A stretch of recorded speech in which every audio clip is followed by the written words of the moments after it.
All right, Fishaholics. Well, welcome to the channel. My name is Rich, or welcome back, Fishaholic fam. So I'm doing today's video intro a couple days after today's video's fishing mission that I'm gonna show you guys in a sec, because I wanted to give you a little update on the Fishaholic rig and check out the new Minn Kota Altera that I just installed up there on the bow. Not affiliated with them in any way, unfortunately. So that was a quick and easy $3,000 out the window. So if you guys can help support in any way, check the links down in the description. But I'm excited. Hopefully this purchase and this installation will be worth it. There's still a couple steps left. I have to do the underdeck wiring to the power system, which is either going to be one 36 volt lithium ion battery or a 12 volt system of 3 lithium ion batteries. And I did place an order this morning for 3 12 volt lithium ion batteries, but I'm not really even sure if the order went through. I'm gonna have to check my account on that, but that's gonna be like a quick like 1,700 bucks. So a lot of money going out the window, but I'm trying to make this rig like as badass as possible. And I came back to the stern here now because I want to give you guys an update on the engine, because the last time I maybe talked about the rig, I was saying that I was dropping it off at Butler Marine because the engine was acting fuel starved. Basically, when running, I would have to pump the primer bulb back here to just get the engine fuel, and brought it to Butler Marine. It was there now for like 2 weeks, just got it back, and they were pretty certain that it was the fuel pump. So they put in a brand new fuel pump that was like $850 or 900 bucks out the window. And my mom just came down to Charleston to visit, so of course yesterday I wanted to take her out on like a free little like mother and son charter, and we caught a bunch of beautiful fish. It was a great bite, but it was a struggle because as soon as I launched the boat at the first spot, we went out there, like 5 minutes of running, the engine was doing exactly the same thing, no difference at all. So we were out on the water at the first spot yesterday for like 10-20 minutes. I pulled the boat, and I wanted to get a second opinion on what exactly is going on. And near the Deckett manufacturing spot where I had the deck of this boat done, there was another mechanic there called East Coast Outboards, and you know, huge shout out to Noah, like real great local guy. And it's cool that like he's kind of like a one-man show and you can actually talk with the mechanic, which I like. And the first thing he decided to do to get me back on the water yesterday with my mom is he connected an external fuel tank. And that was pretty cool that he just gave me the tank. I have it right here, and we were able to get back out on the water, but unfortunately the same issue still persisted. We had to pump this primer bulb consistently to give the engine fuel to keep it running out there on the water. And when this issue first occurred, like at higher RPMs, like over 1,000, it only really would cut out. Like idling or going really slow, like 5-7 knots, it didn't really have a problem. But then yesterday it started happening more and more, no matter what speed we were going. But the one good thing is by connecting an external fuel tank, that cancels out that the fuel line system is still in check, and that there's probably something else going on under the cowling there that is the reason for the problem that we are having. So today's mission is to bring the boat back to East Coast Outboards and drop it off with Noah and see if he can figure out exactly what is going on. So that is the goal, and I hope you guys enjoy today's fishing video, because we catch something nice. So check it out. I'll see you guys out on the water. All right, well, we made it to the water. Hopping in the kayak, and we're gonna try and explore around the mouth of the Wando and the mouth of the Cooper River, and where they intersect. And then downriver a little bit, we have Charleston Harbor. I've never fished here, but I've been studying it on the map, and I'm excited to finally try it out today and see what we can catch. We have a little bit of incoming tide left, and then I think we'll have the start of the outgoing to finish off the rest of the day. Like right now it's 3 o'clock, so we don't have a whole lot of daylight, but we're gonna try and see if we can make the most of the little bit of time we have on a beautiful Charleston day. And we're gonna start our way downriver first. I I got a little Badfish Bucktail tied on with a Kitech Easy Shiner swim bait trailer. And on the map I was noticing there's some really good channels and deeper water, and I'm thinking we'll possibly have a chance at some flounder and as well as some redfish, maybe up shallow. There's a nice like grassy marsh downriver to the left there, so we'll probably try that as well. And to top it all off, I've got some fiddler crabs, leftover fiddler crab bait that I had from a couple days ago, and we didn't really do too well a couple days ago, therefore you didn't really see a video probably, but we're gonna try and use the rest of the fiddler crabs as well to possibly maybe catch some sheepshead or whatever else wants to chomp them. But yeah, let's start this little adventure we got going today and hopefully put some fish on the deck.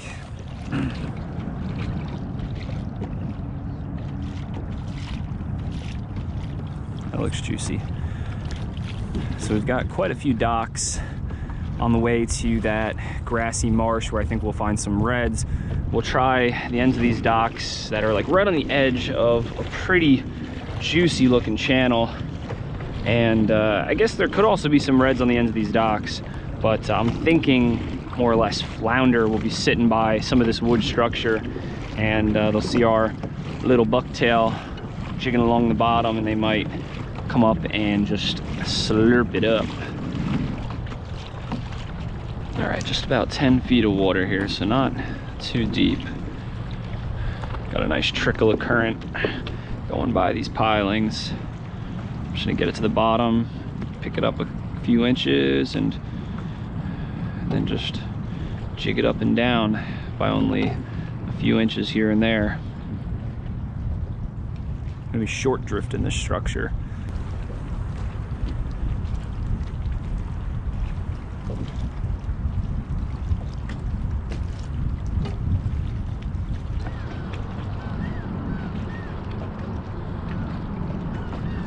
Oh, that might have been a bite. Something pulled back on it.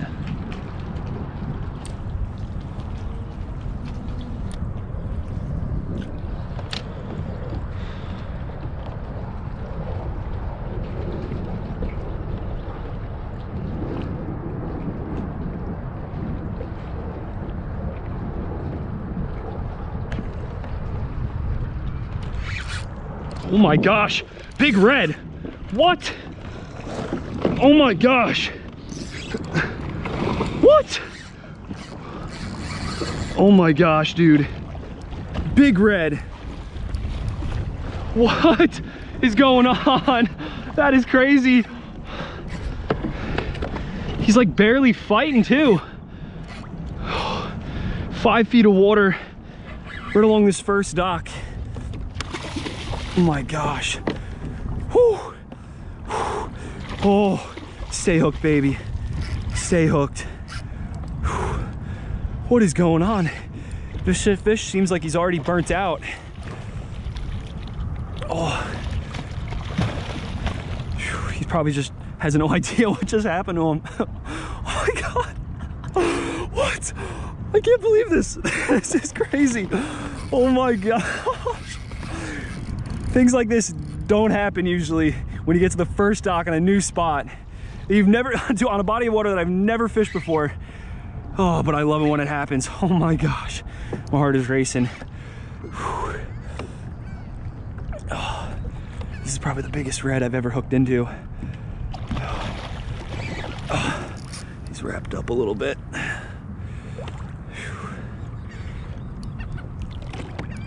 Oh my gosh. Bucktail right in the corner of the mouth.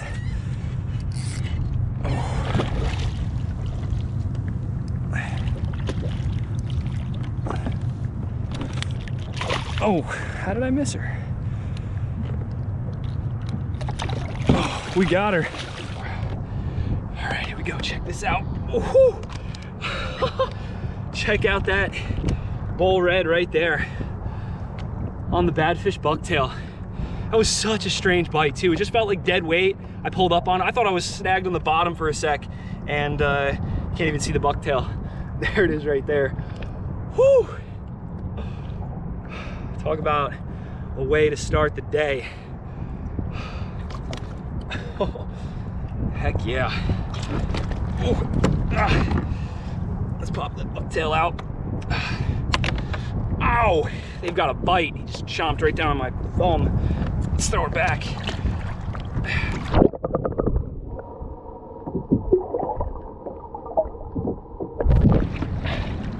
All right, well, I'm almost speechless just from that catch. That was absolutely amazing. What a way to start the day, and our first ever time fishing this area.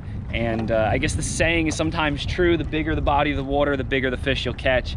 And I didn't even know any reds of that size were in this area of Charleston at this time of year, but right there, that gives us some hope for even some more fish of that size. And that was probably the biggest red that I've ever caught to date, and I was gonna guess probably around 36, 37 inches, maybe a little bigger, maybe a little under, but definitely a nice bull red.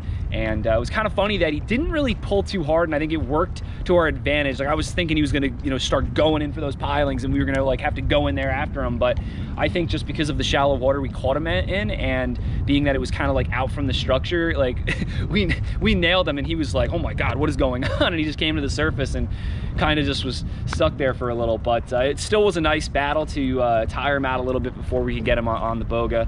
And yeah, should we even keep fishing? Should we call it a day? I'm only kidding. We're definitely going to keep fishing, but you know, we'll have to put on another Kitech on a little Badfish Bucktail. We'll finish working this dock here, and we've got like 3 or 4 more docks to fish on the way to the marsh. Then we'll hit the marsh, and then we'll hit some other hard structure with the fiddler crabs, and just see what else we can catch. But it'll probably be pretty hard to top that catch right there. But yeah, let's just keep at it. All right, so I believe this is a 1/2 ounce little Badfish Bucktail, and we've got these 4-inch Kitech Easy Shiners. You know, if you've been watching the channel for quite some time, you know these are like one of my favorite like little swim baits. They just have really great tail-like action. They smell great, like right out of the package. I also was putting on just a little of this Pure shrimp super gel just to give it a little extra flavor. But you know, really, I believe that probably the action triggered that red to swoop in and take a look. And once I felt the weight on or the bite and the weight on there, he was holding on to it. So yeah, I'd like to think that the flavor of the Kitech and as well as the Procure, you know, made him hold on just a little bit longer. So that was really cool. So we'll lather some more of this on and just duplicate what we just did and see if we can get some more bites.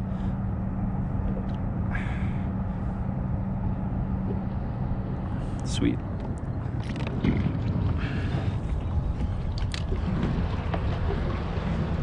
All right, unfortunately, we fished this first dock for like another 10 minutes and no other bites, so we're gonna keep on moving down to the next one. All right, well, we fished the remainder of the docks with the bucktail, no other bites. I also then threw on a little bottom sweeper with a little fiddler for some sheeps, no bites either. So we're gonna head a little bit further down river where there's some marshy grass. We'll try drifting along that and see if we can get a red or you know, whatever else is there. And then I'm thinking we'll hop out a little bit further and hit like the main bridge that goes over this body of water and see if we can get some sheeps out there with the fiddlers.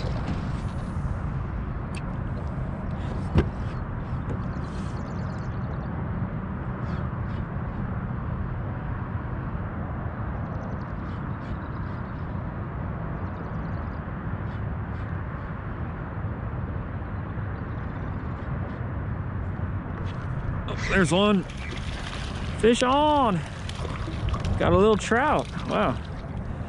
Didn't expect that. Getting surprised the whole trip today.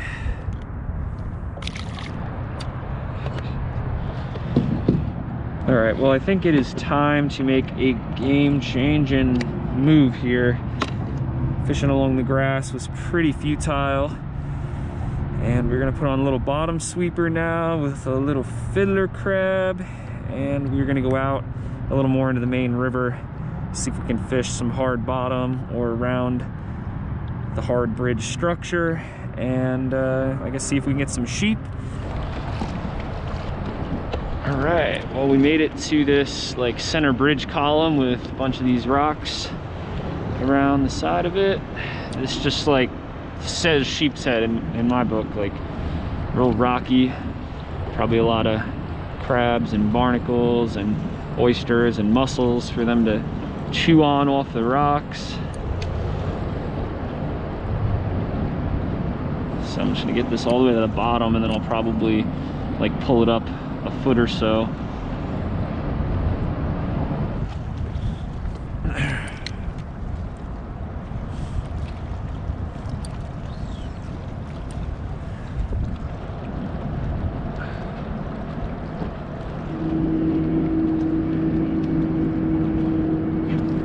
There's one. Fish on. What do we got here? Please be a sheep.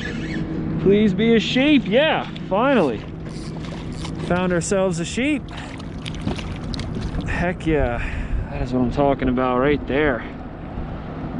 Little 1/4 ounce bottom sweeper.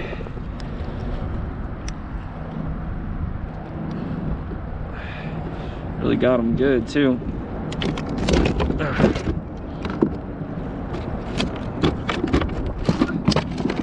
All right, we're gonna actually throw them back.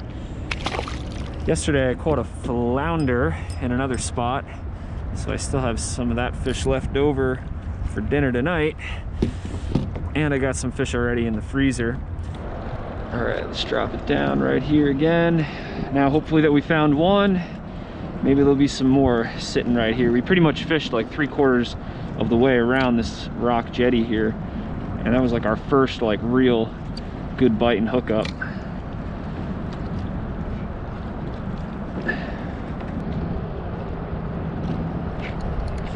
Another one. There we go. We're on them now, boys and girls. Heck yeah. Hooked this one right on the end of the lips. Must have just barely caught him. He was probably sucking it in and spitting it out real quick.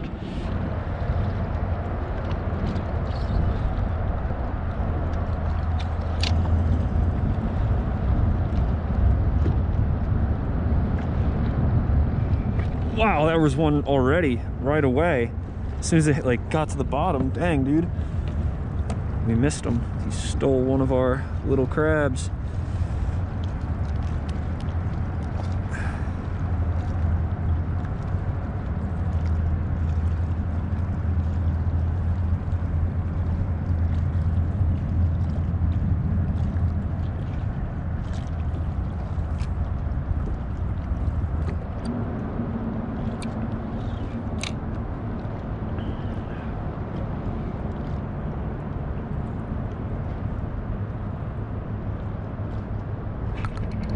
There's another one.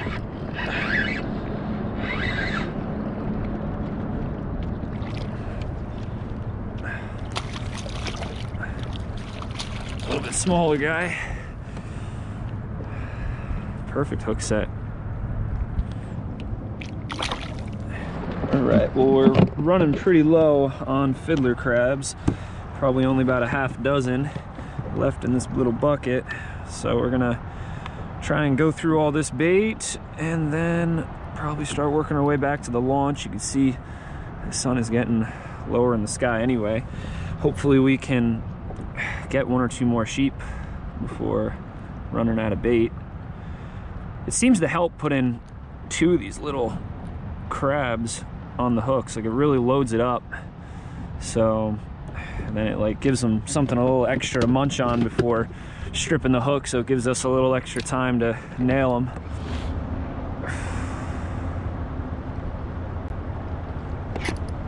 Another one.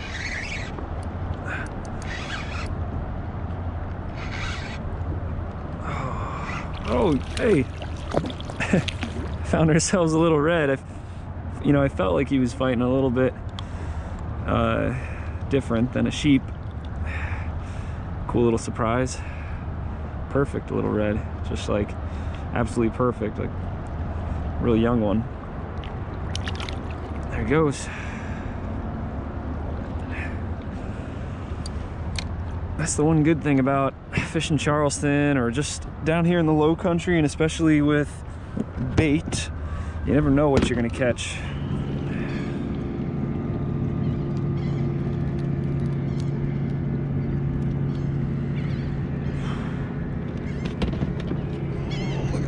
Getting cold, getting cold.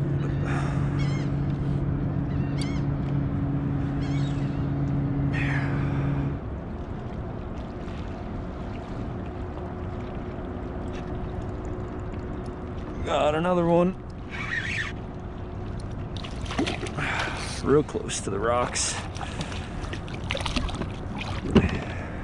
Sweet. Pretty much using up all our bait.